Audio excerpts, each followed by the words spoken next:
When you are close enough to the water, a cast button prompt will appear.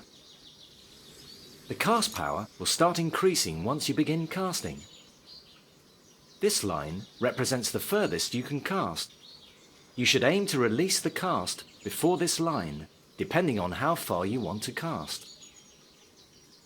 When you apply too much power to your cast, the power meter will go red.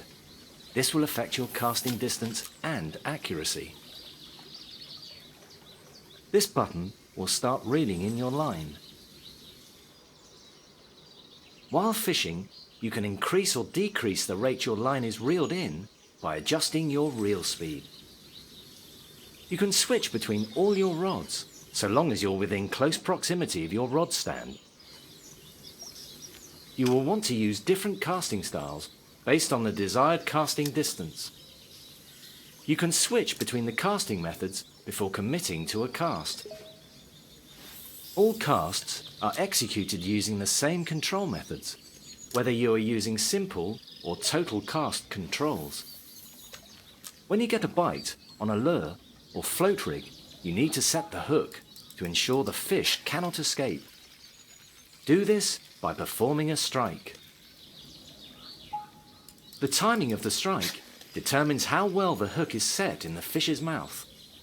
Setting the hook poorly will make it easier for the fish to escape. The quality of your strike is determined by the swiftness and direction of the strike action and timing after the fish bites. The better the strike quality, the less chance you have of losing the fish. With the hook set, it's time to reel in the fish.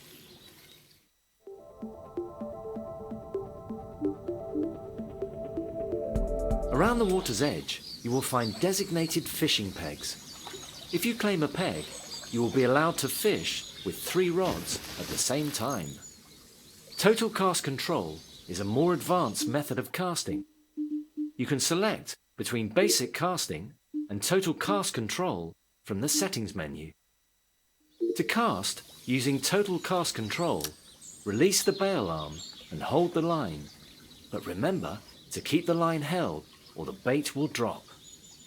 When you're ready to cast, draw the rod back over your shoulder while keeping the line held. In one quick, compact movement, bring the rod forward and release the line. You want to aim to release the line when the rod is at around the 12 or 1 o'clock position to maximize your cast distance.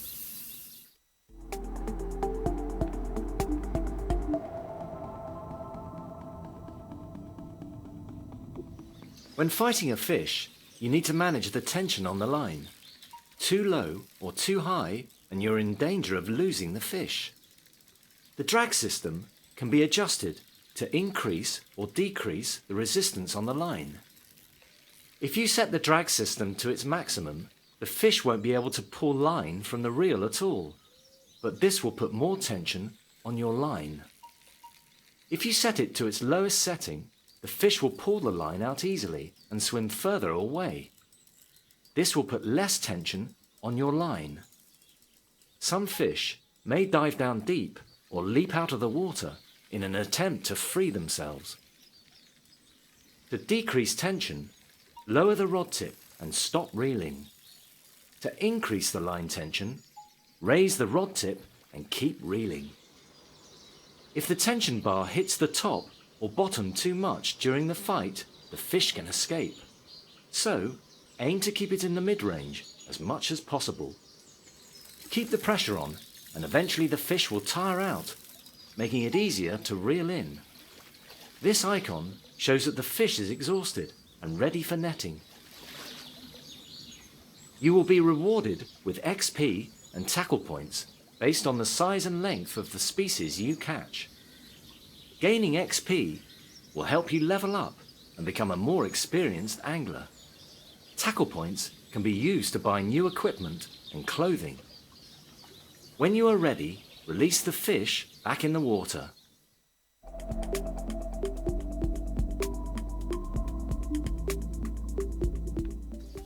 There are a number of techniques available to help you attract fish to the area around your bait. A spod is used for baiting up a swim to attract fish.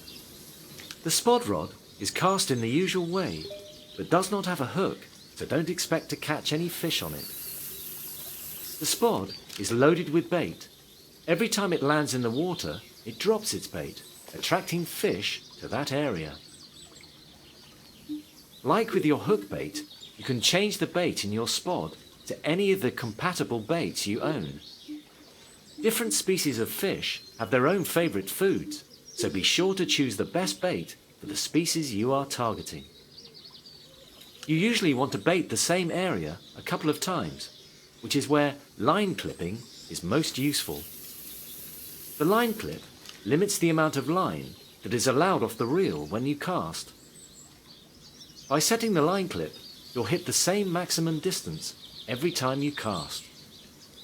To increase the chance of getting a bite, you want to aim to bait the area around other rigs you have cast into the water. Another method for baiting up is to use the throwing stick. This is selected in the same way as the spod rod, but has a smaller selection of compatible baits. As the throwing stick will only launch one boilie at a time, you will want to use it a number of times. Use the spod if you want to put a lot of bait in a small area, and the throwing stick if you want to spread a smaller amount of bait over a larger area.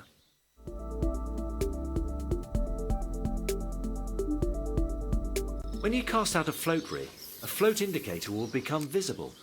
The indicator shows the float's movements while in the water. Pay close attention, as it will indicate when a fish has taken the bait.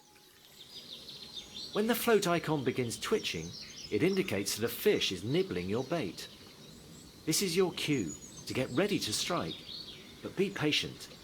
If you strike before the fish bites, you won't be able to set the hook and you will lose the fish.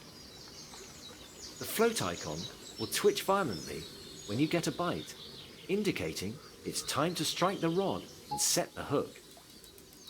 The quality of your strike is determined by its swiftness, direction of the strike action, and timing after the fish bites. The better the strike quality, the less chance you have of losing the fish. With the hook set, it's time to fight the fish. Sometimes, when float fishing, you may wish to alter the hook length. This allows you to adjust how deep below the float your bait is hanging. To do this, press this button and use these buttons to adjust the hook length. There are limits to how far you can adjust the hook length, but it can make all the difference when it comes to presenting your bait in front of the fish. Observation and timing are crucial for catching fish on a float rig.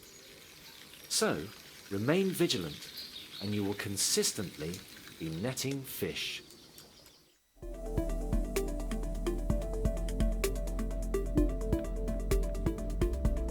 Your inventory is filled with all the equipment you currently own and can be accessed anywhere on the lake. A preset tackle box is comprised of 3 rods, and you can switch between saved tackle boxes or change an individual aspect of a rod setup. Select any equipment category which you wish to change. Each category displays a list of all compatible equipment options. Some equipment will have dependencies with other items based on fishing style, so changing one item may also change the dependent equipment. For example, you can only equip a drop shot lure if you have a drop shot rig selected, and you can only equip a deadbait if you have a size 2 hook selected. Each piece of equipment has its own unique stats. It's important to be aware of these stats to fish with the equipment effectively. When you cast out, the lure indicator will become visible. The retrieval is the type of action you perform to make a lure move through the water, but it's how you move the lure that can increase the chances of getting bites. The text will show what type of retrieve you are currently performing, and the indicator will change colour to represent the effectiveness of your retrieve. Red indicates the least effective, and green the most optimal. The quality of your retrieval motion will affect your chances of hooking fish. The depth indicator shows the relative position of the lure in the water. Based on the lure's stats, the crankbait is more effective at attracting fish while under a constant or stop and go retrieve. A constant retrieve is performed by constantly reeling in. How fast this crankbait is reeled in will impact the depth it dives to.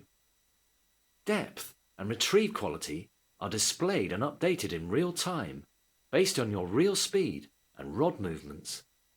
If you want to retrieve at lower depths, try increasing your reel speed.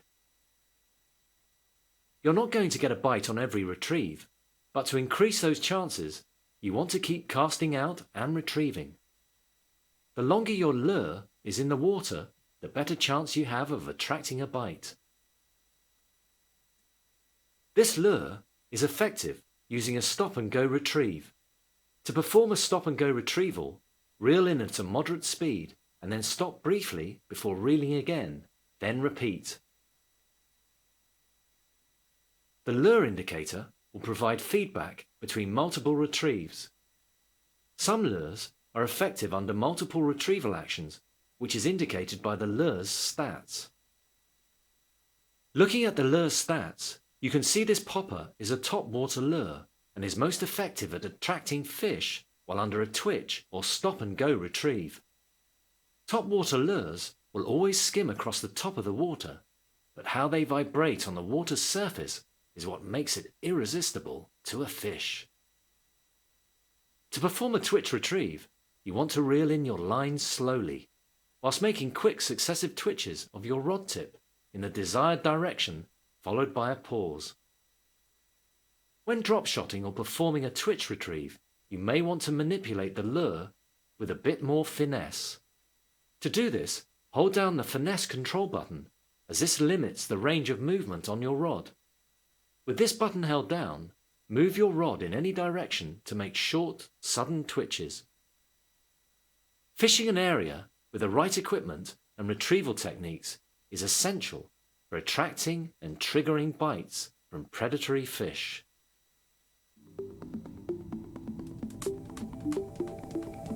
Finesse fishing is a more advanced technique and is all about making smaller movements to get the lure to move the way you want to. After you have cast out, position your rod at an angle you are happy with, then press and hold the finesse button. Doing this will reduce how far you can move your rod, while still allowing you to make small jerks and twitches. Perfect for making your lure act like an injured baitfish. With the finesse button held down, you can also press the tap button. Do this when you are drop-shotting, and you will send vibrations down your rod, making your lure dance and wiggle in front of the hungry fish.